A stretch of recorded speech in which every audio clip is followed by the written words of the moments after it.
no Palácio da Polícia de Santos. Suplicy.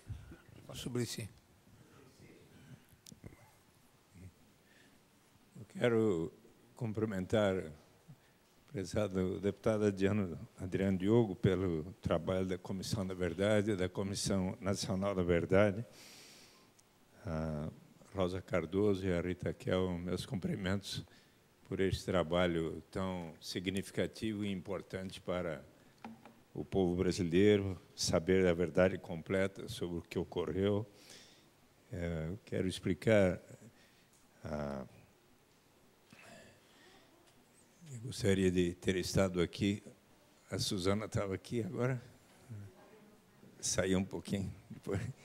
Eu gostaria de estar aqui no depoimento da Suzana hoje de manhã, mas e também dos testemunhos a respeito de Luiz Eurico Teixeira Lisboa, mas os parlamentares de São Paulo tivemos uma reunião com o governador Geraldo Alckmin, que durou quase toda a manhã, então não pude estar aqui, Adriano, a seu convite, mas para mim foi muito importante eu ouvir os depoimentos do Otônio Guimarães Fernando Júnior, Reinaldo Morano, Ariston Lucena, Carlos Roberto Pitoli, Roberto Assis Tavares de Almeida, e sei do trabalho que o Ivan Seixas tem colaborado para que tudo isso aqui venha à tona, e certamente nós teremos depois o relato completo de todos estes fatos. Não será possível estar ouvindo a todas as reuniões, mas, tendo testemunhado hoje, quero cumprimentar o trabalho tanto da Comissão da Assembleia Legislativa, como também da Comissão Nacional da Verdade, por esta colaboração de ambas. Parabéns a todos vocês. Perdão.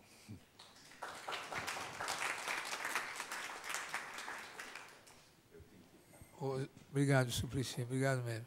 Rosaline e Ivan Seixas.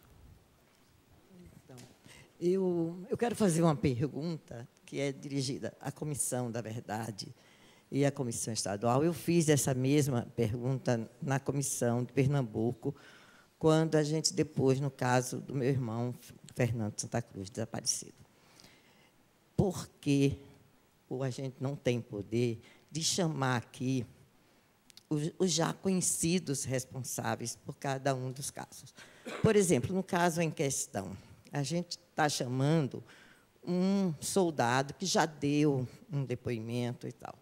Por que nós não chamamos o comandante daquele quartel, ou o comandante de plantão naquele dia?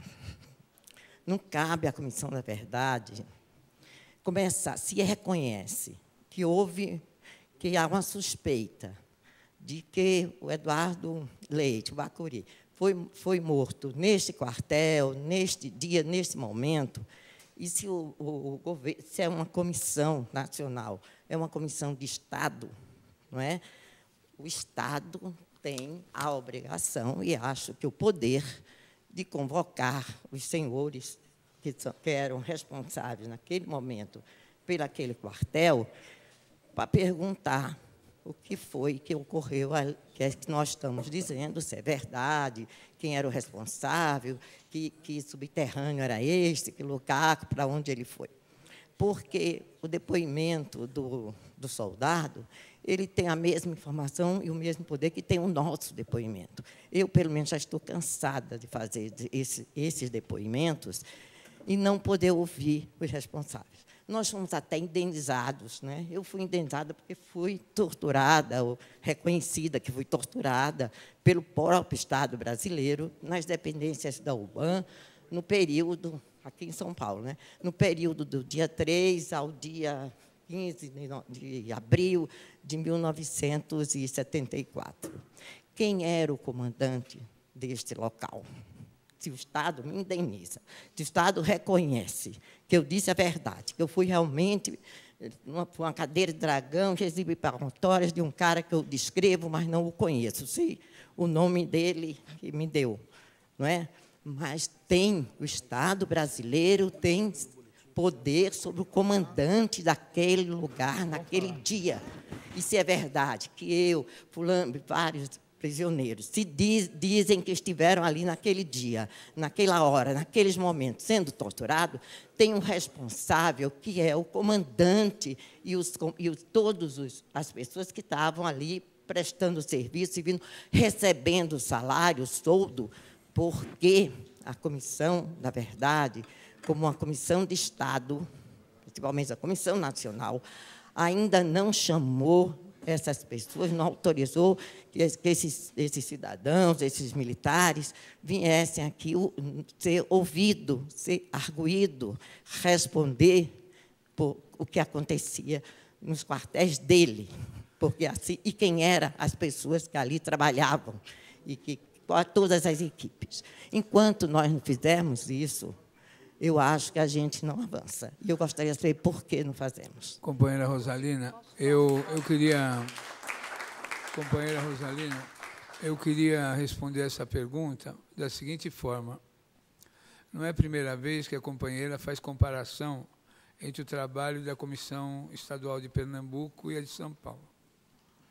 Eu queria pedir desculpa para a companheira que tantos anos luta pela pequenez e pela fragilidade dessa comissão estadual, que tenta. A comissão estadual foi criada por lei do governador de Pernambuco e está fazendo um trabalho. Eu acredito que nós estamos tentando fazer o melhor. Com a palavra, a doutora Rosa Cardoso. Eu não estou comparando, estou dizendo que eu fiz essa mesma pergunta que eu estou fazendo aqui, eu fiz na comissão. Eu não estou comparando as comissões, eu estou dizendo que eu fiz esta mesma pergunta na Comissão Estadual de Pernambuco, onde fiz um depoimento aqui, mas estou perguntando à Comissão Nacional, que é uma comissão de Estado, porque isso não é feito. Você me desculpe, Adriano, mas você não entendeu. Eu não acho fiz que nenhuma comparação. Não foi talvez bem entendida a sua questão. Mas o que eu quero dizer é o seguinte, a comissão... Mais próximo, Rosa. Fala no microfone, doutora. Assim? Isso. Está bem? Não está. Como é que fica? Alô? Sim. A Comissão Nacional se associou aqui à Comissão Rubens Paiva, porque, diferentemente do que humildemente está dizendo o deputado Adriano Diogo, nós consideramos essa comissão importantíssima, com uma força enorme, num Estado em que as questões tiveram também uma virulência muito grande do ponto de vista do terrorismo de Estado. E nós vemos aqui reunidos uma militância, não só de São Paulo, mas de outros estados, que acorre aqui para ajudar. Nós vemos aqui a possibilidade, com esses 140 casos que São Paulo se propôs a investigar conosco, de mortos e desaparecidos, o lugar ideal para nós fazermos, para nós ouvirmos o conjunto do que nós chamamos elegantemente de perpetradores de violências, que nós temos que chamar, e que seria desejável até que nós estabelecêssemos essas cadeias de comando e chamássemos de cima para baixo, embora a técnica policial seja sempre até outra, de ouvir de baixo para cima. É assim que se procede nos organismos policiais. Mas eu acho que a gente não tem que seguir uma técnica ou outra. A gente deve ouvir primeiro, deve fazer uma avaliação política e estratégica disso e ver quem vai chamar. Eu acho que essa é a primeira audiência em que nós fizemos a experiência também de fazer uma audiência assim, ouvindo as próprias vítimas, com a solenidade, de uma forma que nós, inclusive, da Comissão da Verdade, ainda não tínhamos feito. Talvez a gente ainda possa fazer isso de uma forma mais racional e ouvindo mais casos do que fizemos hoje. Mas eu acho também, acho que nós temos que nos sentar já para avaliar se a cada audiência nós depois chamamos os perpetradores de violências, ou se nós não vamos ter tempo de fazer isso. E uma das questões que nós temos também que ser é muito racionais no uso desse tempo. Nós temos 1 ano e 6 meses. Digamos, 1 ano só, porque 6 meses tem que ser os meses finais de racionalização, de elaboração dos relatos, dos relatórios. Enquanto nós vamos vivendo essa história, essa pesquisa, essas audiências. Claro que elas têm que ser divulgadas, o máximo que a gente puder prestar contas já imediatamente à sociedade é importante. Mas nós vamos ter que, e me disponho a fazer isso com a Maria Rita, tenho certeza, agora, no mês de dezembro, que é um mês que talvez não possamos fazer audiência aqui, sentar para estabelecer como é que nós vamos dar prosseguimento a essa ação conjunta da Comissão Nacional e da comissão aqui, Rubens Paiva. Se nós vamos fazer audiências como essas e depois ouvir essas pessoas, se nós vamos fazer um conjunto de 6 audiências ou 10 mais significativas e, a seguir, chamar esses responsáveis por essas violências, porque nós vamos chamar em cada caso, em relação a cada pequeno conjunto de casos, aqueles que talvez participarem são responsáveis por um número muito maior, ou nós vamos fazer as audiências, depois fazer os dossiês. Agora, não adianta também chamar sem uma preparação muito aguda, porque, senão, nós vamos chamar as pessoas e elas vão dizer qualquer coisa, e aí, ou podem, elas têm o direito de ficar caladas, porque o réu tem o direito de ficar calado, de não falar, é um direito constitucional. E se nós não tivermos um conjunto de questões muito bem elaboradas para a gente apresentar, o senhor é responsável por isso, o que é que o senhor diz sobre isso? Porque esse tipo de acusação já vai ser, o silêncio vai ser significativo nesses casos. Eu acho que vocês entendem isso, então isso tem que ser preparado. Mas eu gostaria também de ouvir até o Ivan falar como é que entende isso, já que está organizando essas audiências e tem uma proposta já de continuidade para essas audiências. Está desligado, Ivan. Não está. Bom, o que a Comissão Estadual decidiu, inclusive com base no termo de cooperação com a Comissão Nacional, nós, da assessoria, nós vamos pegar cada caso, cada um dos casos, nós temos 140 casos de mortos ou desaparecidos em São Paulo ou de paulistas desaparecidos em outros lugares, e vamos fazer uma investigação. Cada um desses casos passa a ser um processo. Hoje é o inicial. Então, está se ouvindo para formar o caso, depois outros depoimentos serão tomados, no caso do Bacuri, com certeza, no caso do Luiz Eurico, provavelmente também, se a gente conseguir localizar as pessoas que moravam lá, os delegados, essas coisas todas, nós vamos voltar a esses casos. Cada um dos casos, ou seja, cada um dos processos, terá um relatório que comporá o grande relatório final. Porque você não pode chamar o perpetrador antes de ter a acusação a ele, antes de ter as acusações dos testemunhos também. Do mesmo modo, os documentos, esse CD que a Denise fala que vai nos entregar, é fundamental, porque nós temos vários documentos, mas faltam outros. Esses aí, por exemplo, são inéditos, depoimentos de próprio punho que ela leu. Nós temos esse que a Suzana lembrou, que é o telex, em que os caras dizem, nós vamos mentir desta forma. É isso que é esse telex, que é da chamada comunidade de informações. Então, antes de se chamar o Ustra, nós temos que pegar vários casos, ou todos os casos, em que ele é acusado, para poder formar um processo contra ele. É um outro processo. E aí a gente tem um caso novo, que é o torturador. Ele vai ser acusado. Então, todo o trabalho que a gente está fazendo, isso aqui não termina nesta audiência.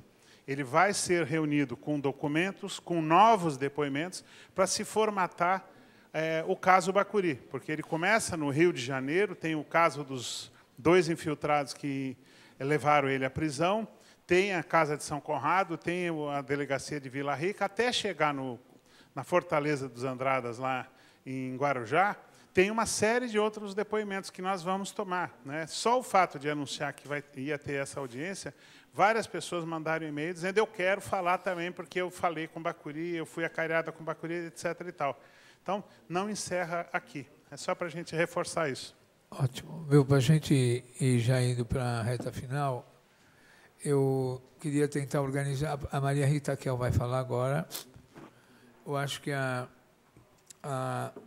Denise vai fazendo o fechamento. Denise, até queria te pedir para você falar um pouco sobre o documentário, quando esse documentário sobre a vida de vocês vai ficar público, que pode ser anexado como documento. Queria saber se os companheiros, Ottoni,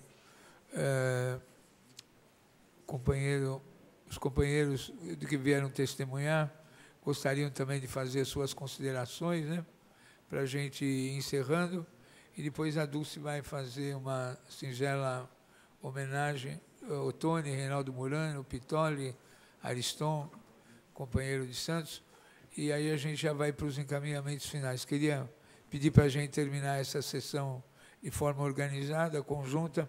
Nós vamos exibir um pequeno vídeo do Bacuri, que evidentemente não se compara ao documentário feito recentemente. Então, com a palavra, Maria Rita Kel. Alô? Bom, primeiro agradeço muito ter tido a oportunidade de participar dessa audiência, e eu quero te dizer, Adriano, e também aos familiares, que eu não, até agora, quer dizer, a Comissão da Verdade está desde maio, eu não tinha visto uma audiência tão bem montada como essa. Porque o fato de se chamar várias pessoas, o máximo possível, para falar de cada caso, isso sim ajuda. Até agora, as audiências foram interessantes como contato nosso com a sociedade, como oportunidade de demandas serem dirigidas a nós. Então, todas elas foram muito proveitosas. Mas esse formato de audiência, que já é um começo de investigação, porque a gente começa a ouvir várias pessoas tiveram contatos diferentes com um específico desaparecido político, eu achei assim de um maior proveito, acho que vocês estão de parabéns, não é uma pequena e modesta comissão, e já nos ultrapassaram nesse momento, em termos de método. A gente tem que aprender com vocês. A outra coisa que eu queria dizer da Comissão da Verdade é que eu concordo com tudo que a Rosa disse, mas é bom pressionar a gente. E, no caso dos mortos e desaparecidos, quem está encarregado são o José Carlos Dias e o Cláudio Fonteles. Mandem coisas para eles, se comuniquem com eles, falem com eles, pressionem eles. Tem que ser assim, porque cada um vai fazendo o seu caminho ali, e são caminhos difíceis, ninguém está num caminho suave, como as cartilhas do nosso primário. Então, tudo que puder ser enviado como informação, como pedido, como contato, falem com fulano, vai ajudar. Todo mundo é novato nisso. Infelizmente, é verdade, né? Somos novatos nisso. Então, vontade de trabalhar existe, boa vontade existe, sinceridade, honestidade de propósitos existem, mas eu tenho certeza que a qualidade do nosso trabalho depende... Eu que estou na questão de camponeses e indígenas, eu sinto perfeitamente, na pele, na minha experiência cotidiana, como faz diferença para mim o fato de que camponeses e indígenas têm muito pouca divulgação na sociedade, e na hora em que meu nome apareceu como ligado a isso, eu sou alimentada semanalmente por comissões, por pessoas, o Marcelo Zeli, que estava aqui agora há pouco, por pessoas que têm informações, por pesquisas. A gente precisa muito disso. Então, não basta dizer confia em nós que a gente vai fazer, não. A gente vai fazer precisando muito de tudo que vocês puderem nos mandar. Ou todos os contatos que vocês puderem nos sugerir, enfim, são bem-vindos. Acho que já fica como minhas considerações finais. Muito obrigada. Tem tanta coisa ainda para acontecer de importante, não vou fazer considerações, não, já fiz as suficientes. Então, tá, só queria dizer que, em que pese a ausência da Melinha, em virtude do problema grave de saúde do César, essa reunião foi cuidadosamente organizada pela assessoria, pelo Ivan Seixas, pela Amélia Teles, pela Thaís Barreto, pela Vivian, pela companheira Tatiana Merlino, pelo companheiro Renan Quinalha. Agradeço.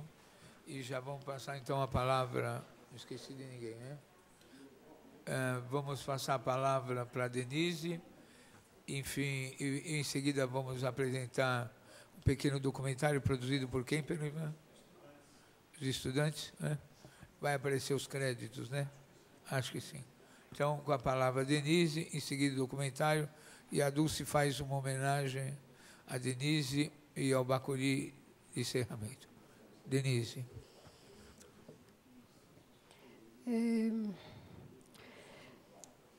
Foi feito um ano atrás,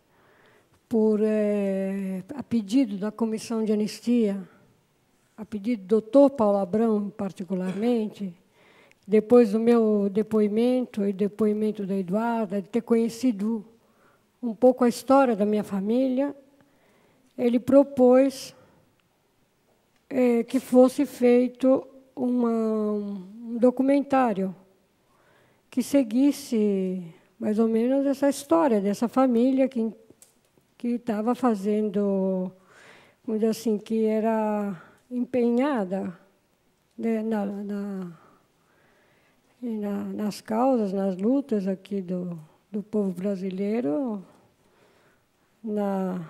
durante o século XX, quase inteiro, começando com os meus pais.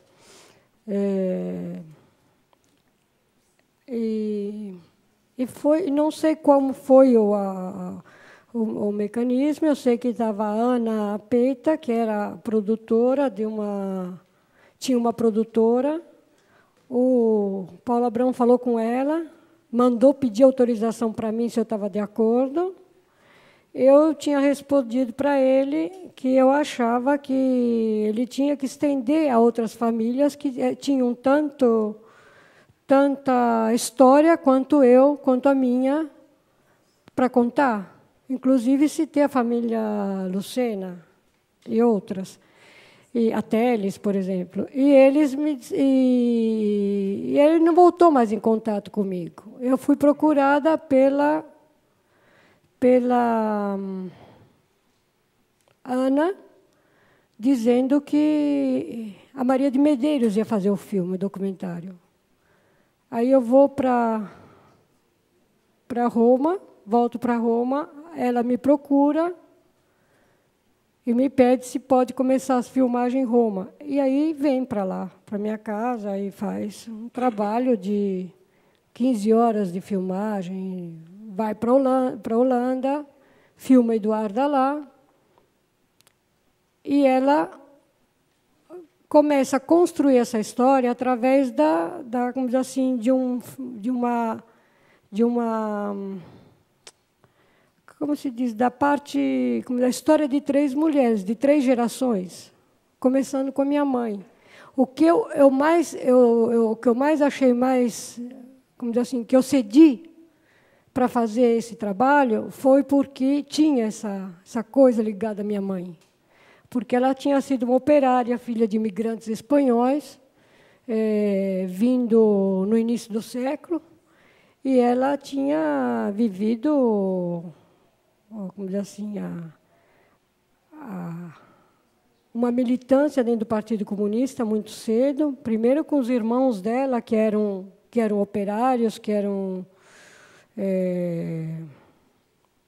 ligados ao Partido Comunista, que se ligaram imediatamente. E ela tinha depois seguido meu pai, não como simplesmente mulher dele, mas como uma pessoa que se identificava perfeitamente naquela luta, naquela opção de fazer de entregar a vida em função de uma causa, de aquilo que ela acreditava, que precisava melhorar as condições do povo brasileiro. Então, a minha mãe foi uma grande guerreira. E ela morreu muito pouco reconhecida. Os companheiros que tiveram com ela têm um carinho muito grande por ela, mas quem era muito, como dizer assim, mais assim homenageado, em geral, era meu pai, o José Maria Crispim, que tinha sido deputado durante a Constituinte 46, e tinha sido um batalheiro, um lutador, expulso do partido por divergência, não por razões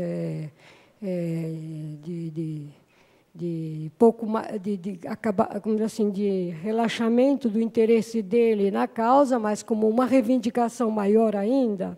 Essas coisas que aconteceu, ele tinha uma carreira, se pode dizer, uma vida inteira nisso. E ela, minha mãe, ela foi uma heroína, porque ela viveu na clandestinidade, ensinou a gente a viver na clandestinidade, na semiclandestinidade. Foi uma coisa muito generosa da parte dela em relação aos filhos, muito mais do que meu pai, porque meu pai dedicou mais à família. Mas a causa, minha mãe se dedicou às duas coisas. Ela não perdeu de vista a condição da família, dos filhos. Depois participou da luta armada, ela foi presa e foi banida do país. E, então, tinha isso. Depois eu, que tinha um pedaço de história minha também. E a Eduarda, que nasceu dentro da cadeia, praticamente, porque nasceu naquela e até hoje está pagando preço caro de ter sido filha minha e do Bacuri. Porque eu, não tendo tido um processo de elaboração antigo, eu não tendo capacidade para elaborar, o meu sofrimento, eu não ajudei ela a poder conhecer bem a história dela e poder trabalhar nessa história. Então, ela está fazendo hoje. Fazer, quando você é adulto, mãe de família, já é mais complicado ainda.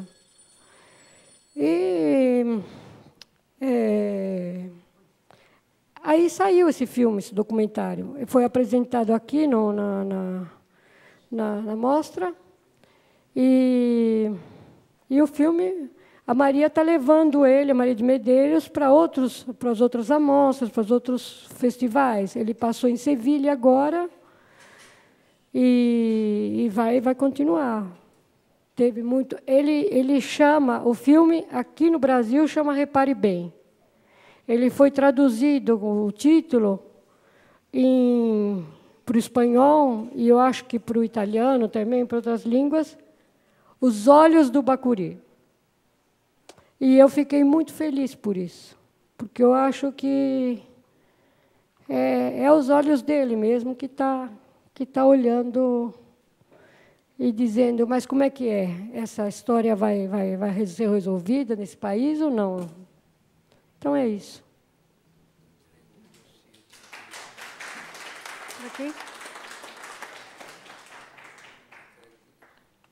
Essa entrega do dossiê do Eduardo Leite, do Bacuri, que vem entregue para a Comissão da Verdade.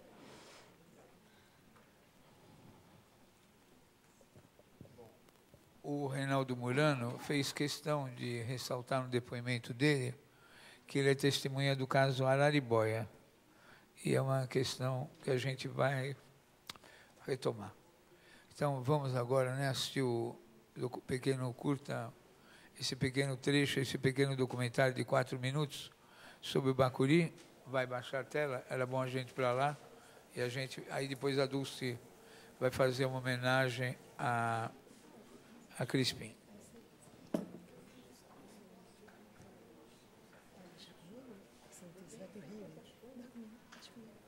Achei que você queria